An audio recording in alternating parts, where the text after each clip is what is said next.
Muy buenos días, un placer como siempre estar con vosotros. Presidente del Partido Popular de Cataluña, vamos a ver si podemos abordar lo que sucedió ayer en el Parlamento, donde Salvador Illa dio un paso más para desvincularse de la trama Koldo y de la corrupción generalizada en el Partido Socialista, también en el Gobierno, y a mí me resulta sorprendente, sobre todo porque no hay que olvidar que Salvador Illa era el ministro de Sanidad mientras se organizó toda la trama de esa compra de mascarillas y de material sanitario. Hay que recordar que él era la máxima autoridad de esa compra general de material sanitario.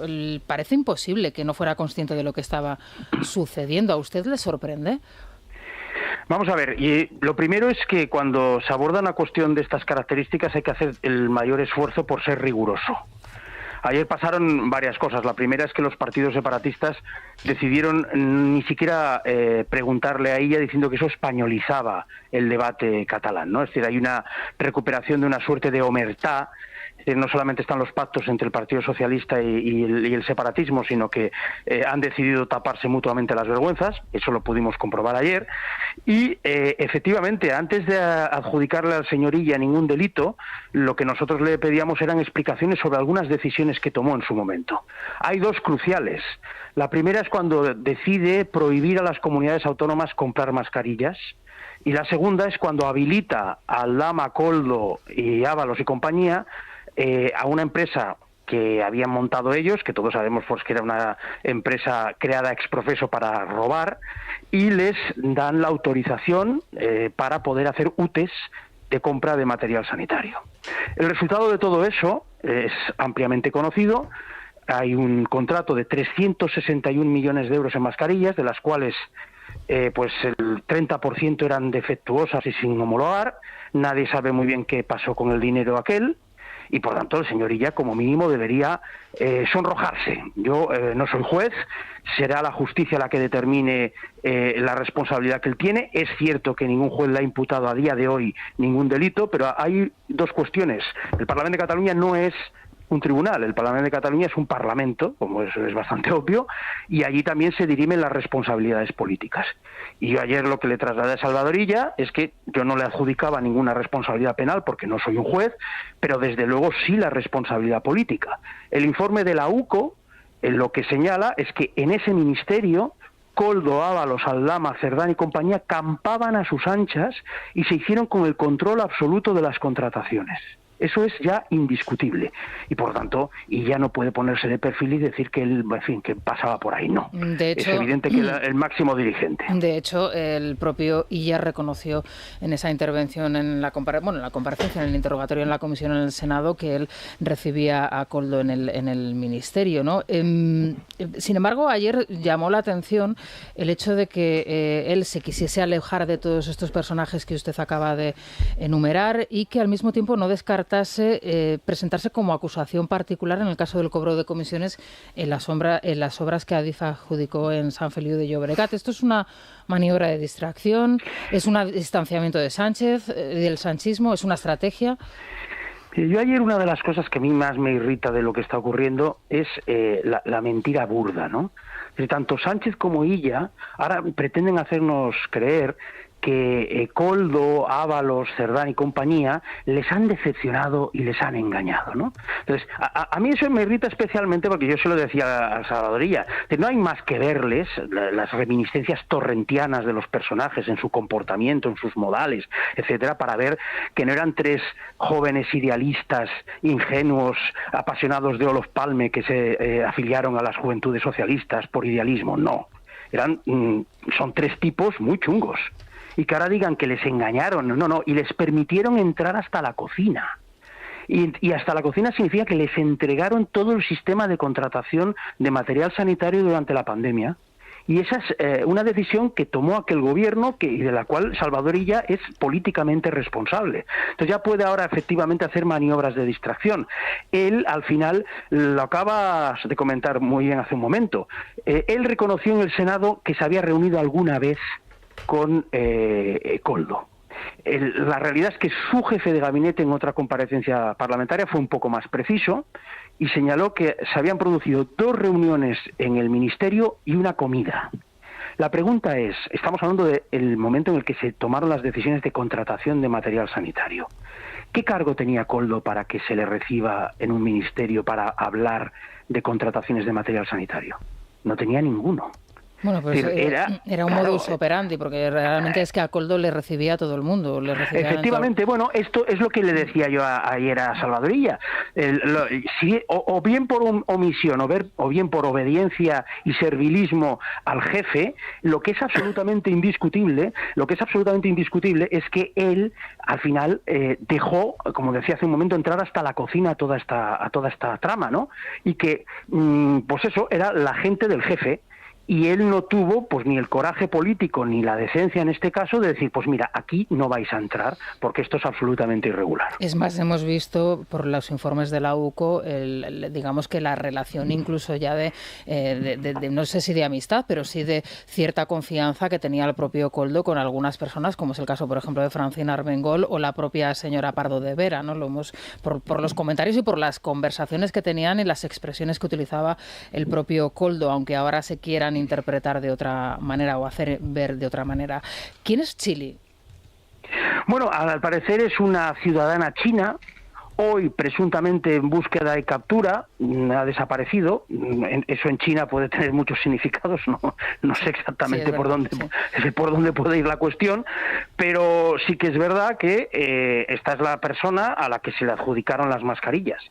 Y yo no sé si por una estrategia procesal, en este caso de autodefensa, el señor Illa insiste en decir que no sabe quién es, cuando es evidente que pensamos que son las iniciales Xi Jinping o alguna cosa así, pero es Chili, y al parecer de manera coloquial, pues la trama esta se refería a Chile. Y Chile pues es esta ciudadana china a la que se le adjudicaron las mascarillas, insisto, una parte sustancial de las cuales defectuosas y sin homologar. Y que ahora mismo está desaparecida y nadie la localiza. No, efectivamente. Esto ahora mismo lo que nos llega, la información que nos llega es que está en búsqueda de captura y nadie sabe su paradero. Usted ayer en su intervención hizo una reflexión sobre la corrupción y la avaricia y hablaba de los partidos políticos y también de su propio partido político en el caso Montoro. Usted decía que no tenía ningún problema en reconocer los casos de corrupción en los que estaba salpicado su partido y hacía referencia al caso Montoro. Decía que cada palo aguante su vela. ¿Cree usted que el caso Montoro obliga a su partido a desvincularse de un pasado reciente, podemos decir, más reciente, y rectificar el fichaje, por ejemplo, de Alberto Nadal, evitar la sobreexposición a lo mejor del expresidente Rajoy también? Yo creo que en relación a la ejecutiva esa es una decisión del presidente de mi partido y evidentemente pues no me corresponde a mí decirlo. Yo creo que en esto conviene separar una serie de cosas. Es decir, yo ayer decía que a veces se suele comentar que la corrupción no tiene el coste electoral que debiera. Sí lo tiene. Y ponía varios ejemplos. La corrupción aceleró el final del felipismo, se llevó por delante las siglas Convergencia y Unió, derrotó al aparentemente invencible PSOE andaluz y provocó una erosión brutal en el Partido Popular. Nosotros pasamos en unas elecciones de 185 a 123 escaños, teniendo en cuenta que en líneas generales la gestión del gobierno de Mariano Rajoy nos había sacado de un pozo económico de consecuencias, en fin, inabordables, y que había muchos más elementos positivos de aquella gestión, pero todos los escándalos de corrupción afectaron gravemente a la credibilidad del proyecto de mi partido. Yo creo que lo que nosotros tenemos muy claro también es que hay que destacar que son casos del pasado, y no lo digo por lanzar pelotas fuera, porque ayer no las lancé. Yo soy plenamente consciente de que este asunto puede tener pues unas consecuencias graves en la imagen del partido. O sea, eso es así, es absolutamente indiscutible. Pero también nos debe llevar a aprender algunas lecciones sobre el pasado y los perfiles que elegimos en el partido, y también es una fotografía y una radiografía, las dos cosas, de una etapa de la historia de nuestro partido, de la que hay que aprender de los aciertos y de los errores. ¿Cómo fue el congreso reciente de su partido? Habló con Feijóo, tuvo oportunidad de hacerlo. ¿Quedó usted satisfecho, por cierto, con el texto referido a los pactos, donde usted reclamó un veto a pactar con partidos independentistas como Junts y que al final quedó en otra cosa? más diluido a lo que usted pretendía. Sí, mire, yo hay una cuestión que ya mi enmienda huía de la referencia a ideologías o partidos concretos, porque yo no creo en los cordones sanitarios. Yo hablaba de conductas, recuerdo textualmente, que pretenden subvertir el orden constitucional. Creo que era importante que llegáramos a un acuerdo en el texto. Lo creo. Yo presenté la enmienda, como tantas se presentaron, con la voluntad de mejorar el texto. Creo que después de la transacción el texto es mejor. Lo que no puedo pretender yo tampoco es la arrogancia de creer que se tiene que decir exactamente lo que yo diga. A mí la propuesta que me lanza el equipo redactor de la ponencia pues me parecía que mejoraba el texto inicial, aunque no fuera exactamente lo que yo pedía, y yo desde este punto de vista creo que el texto es bastante claro. Queda clarísimo que aquellos que trabajen al margen de la Constitución no pueden pactar acuerdos de gobierno, ¿eh? No estamos hablando de pactar por bajar un impuesto o prorrogar el uso de las centrales nucleares, no, estamos hablando de pactos de gobierno. Yo creo que quedó claro. Creo que el Congreso fue exitoso. Creo que fue un buen congreso. Es verdad que luego se han complicado los días posteriores las cosas, por motivos que acaba de explicar usted, pero el congreso en sí mismo fue un congreso exitoso y que los objetivos de relanzar el proyecto político, de plantear una alternativa a los españoles, fue, desde ese punto de vista, insisto, un congreso que salió muy bien. Le voy a hacer yo la última pregunta y ahora enseguida paso la palabra a los contertulios que me acompañan, que también le quieren preguntar.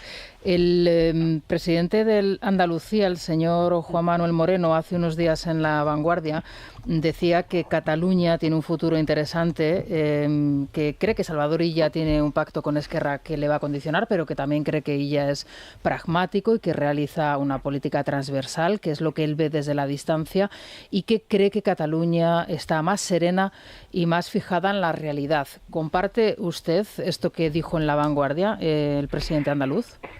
Es una tradición en la historia de nuestro partido, y yo la puedo entender.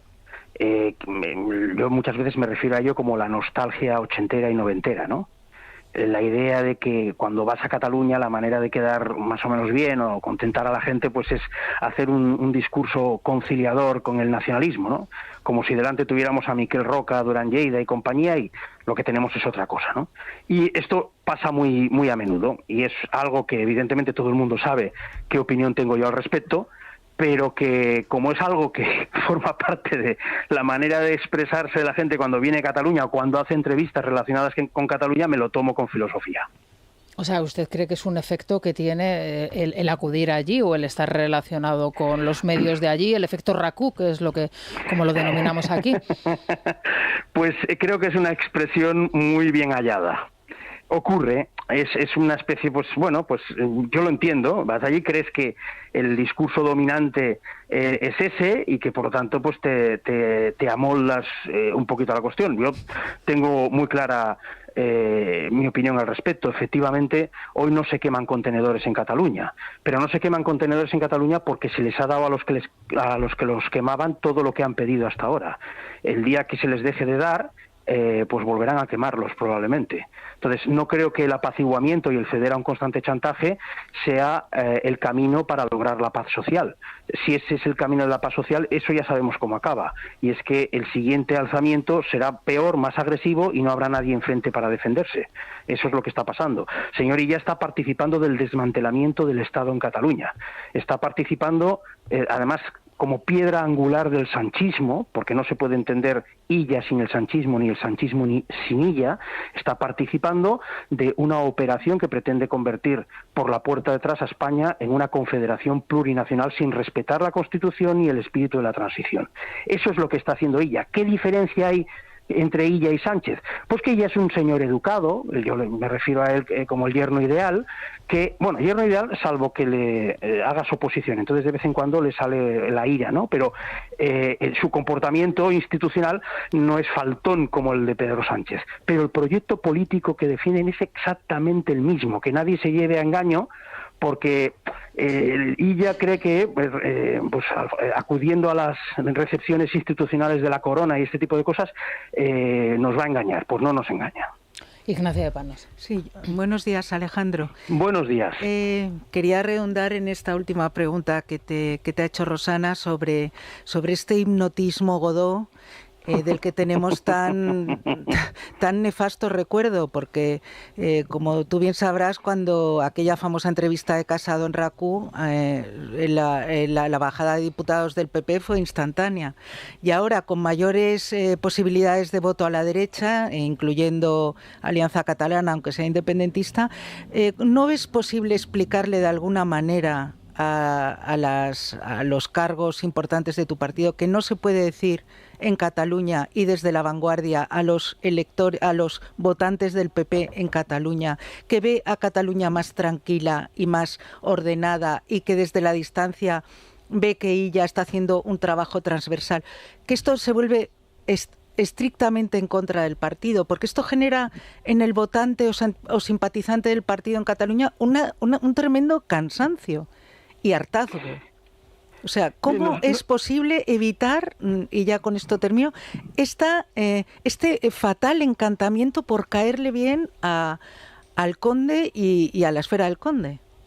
Yo no creo que sea una cuestión estrictamente del conde, creo que es un problema estructural, me refería a él en mi libro, con perdón, no quiero hacer de umbral aquí, pero me refiero a ello.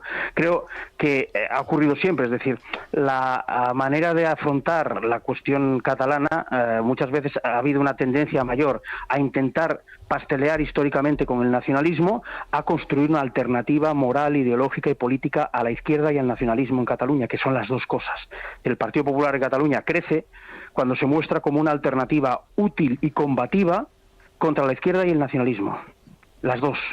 Cuando el Partido Popular en Cataluña ha intentado mimetizarse con alguna de las dos corrientes, porque son más mayoritarias, y es tentador pensar que si imitas al que ahora es mayoritario, tú pasarás a ser mayoritario, no solamente no hemos sido capaces con esos giros de convertirnos en mayoritarios, sino que han aparecido opciones alternativas que nos han robado el espacio político. Sí. Entonces, ahora que hicimos en las últimas elecciones, creo yo, una campaña muy buena, porque entre otras cosas nos mostramos como alternativa, insisto, a las dos cosas, a la izquierda y al nacionalismo en Cataluña.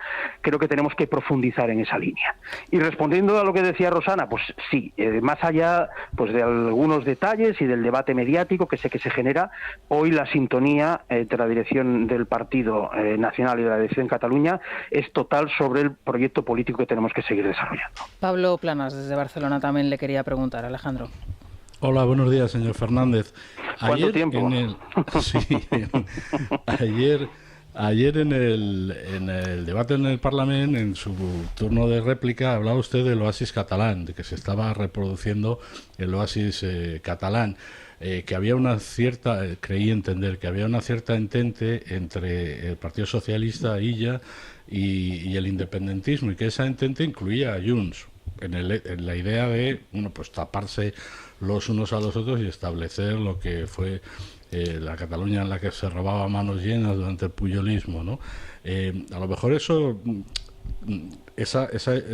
especie de acuerdo entre Partido Socialista y Junts podría ser de interés para quienes en su partido abogan por hablar con Junts, porque demostraría que están abogando por hablar con una pared, que no es que el PP se abra a Junts, es que Junts está completamente cerrado en relación a Feijóo. Yo creo que el principal problema, lo he explicado muchas veces, es que sin idealizar, como decía antes, porque nunca lo he hecho, pues a Miquel Roca o a Duran Lleida, eran políticos que se movían en el respeto a las reglas del juego democrático. Uno de ellos fue padre de la Constitución y el debate era de otra naturaleza. No hay más que ver, Junts el otro día, pues en una intervención, Francesc de Dalmases no rompió la foto del rey como hizo la portavoz de la CUP, pero prácticamente insultó a toda la familia real. Entonces yo creo que se mueven en un espacio que, insisto, salvo para pactar una bajada de impuesto o algo así, que eso yo lo entiendo perfectamente porque es el programa electoral del Partido Popular, veo totalmente inviable llegar a acuerdos con aquellos que directamente se quieren cargar la democracia española. La Constitución, que dicen la transición fue impuesta por militares y este tipo de cosas, auténticas barbaridades, es que viven en otra galaxia y yo veo completamente inviable que se pueda llegar, entre otras cosas porque ellos funcionan así. El oasis catalán al que te referías, efectivamente fue una época larga en la que parecía que había una entente cordial entre el socialismo y el nacionalismo en Cataluña, por el cual el nacionalismo se quedaba con la Generalitat el socialismo con los ayuntamientos más importantes y hacían la vista gorda, no había mucha oposición y el pacto no escrito era omertá, es decir, a cambio de una cierta estabilidad, eso es así, y crecimiento, y que las cosas más o menos funcionaban, se dejaba a todo el mundo hacer lo que le diera la gana. Eso es el proyecto de Illa, con el que se está dirigiendo algunos poderes fácticos en Cataluña, y es un proyecto para mucha gente atractivo. Y es la idea de que vamos a permitir que estos hagan lo que les dé la gana, miramos hacia otro lado, pero al menos después de los años tan duros y conflictivos del proceso, no tendremos aquí, como decía antes, contenedores quemados e inestabilidad. Yo ayer decía que eso no estamos en los 80, no estamos en los 90, ese sí es el caldo de cultivo para el populismo radical de cualquier tipo de ideología. Que ahora se vuelva a escenarios de omertá y de mirar hacia otro lado y taparse mutuamente las vergüenzas es lo peor que le podría pasar a Cataluña y al conjunto de España y a nuestro sistema democrático. Sí, y por lo tanto, yo lo veo así. Paco Marhuenda también. Hola, muy buenos días, Alejandro. Vamos a ver, ¿Qué tal, Paco? Desde Miguel Ángel Planas hasta ahora, el Partido Popular siempre ha ejecutado a los diferentes presidentes que ha tenido regionales, ¿no? Es una realidad objetiva, ¿no? Cuando ha convenido, el Partido Popular ha sido más nacionalista o más catalanista. A mí no me gusta, porque yo soy catalanista, entonces me molesta, pero bueno, para que la gente lo entienda, y cuando ha convenido ha sido, entre comillas, más españolista, ¿no? ¿Qué horizonte ves, no? Porque al final hay una realidad objetiva, y es que llegado el momento, el Partido Popular en el País Vasco no encuentra su situación exacta, en el caso de Navarra tampoco, es decir, no encuentra su situación, en Galicia sí. En Galicia es mayoritario, en Valencia sí, y en Cataluña pues no acaba de encontrar su sitio, ¿no? Su ubicación para poder ser el primero o segundo partido, que debería de ser pues su condición natural. Es decir, ¿qué es lo que falta? ¿Qué es lo que hay que hacer pues para que no te ejecuten, perdona la expresión, llegado el momento? Es decir, que seas prescindible. Lo he explicado muchas veces con una expresión un poco de brocha gorda cuando digo que a Alejo lo ficharon por duro y lo echaron por duro, y a Piqué por moderado y lo echaron por moderado, y es verdad que es un poco hay un poco ahí de la historia del Partido de Cataluña, y siempre digo, no me refiero a la actual dirección, me hablo de 40 años de historia, como acabas de explicar muy bien. Lo que pasa es que siempre tiene que haber algún momento en el que cambien las tornas, y es curioso porque creo que va a ser estoy absolutamente convencido.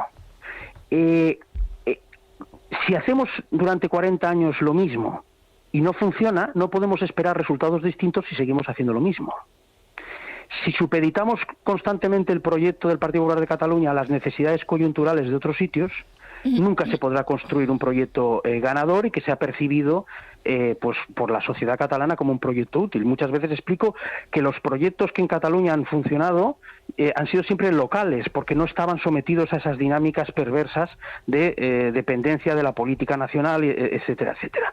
Yo creo que ahora es el momento de cambiarlo, y creo además que vamos a seguir creciendo en Cataluña y que tenemos posibilidades reales de ser tercera fuerza en el Parlamento catalán, que eso bien, no es estar entre las dos de adelante, pero es un cambio cualitativo. Ahora somos la cuarta, es un cambio cualitativo extraordinario. Yo creo que estamos muy cerca de lograrlo y por lo tanto de cambiar la historia con un punto de inflexión del Partido Popular de Cataluña. Para eso trabajamos todos, y yo lo explico muchas veces, y lo diré ahora también un poco en broma, ¿no? Es decir, al final, estoy como una especie de estabilidad inestable, pero trabajando a destajo para que el Partido Popular de Cataluña sea un partido cada vez más grande. Bueno, pues Alejandro Fernández, no sé si a calzón quitado, o al menos lo habrá intentado, ¿no? Pero muchas gracias por atender nuestra llamada. Estaremos en contacto. Muchísimas gracias. Un placer, como siempre, y un abrazo muy fuerte.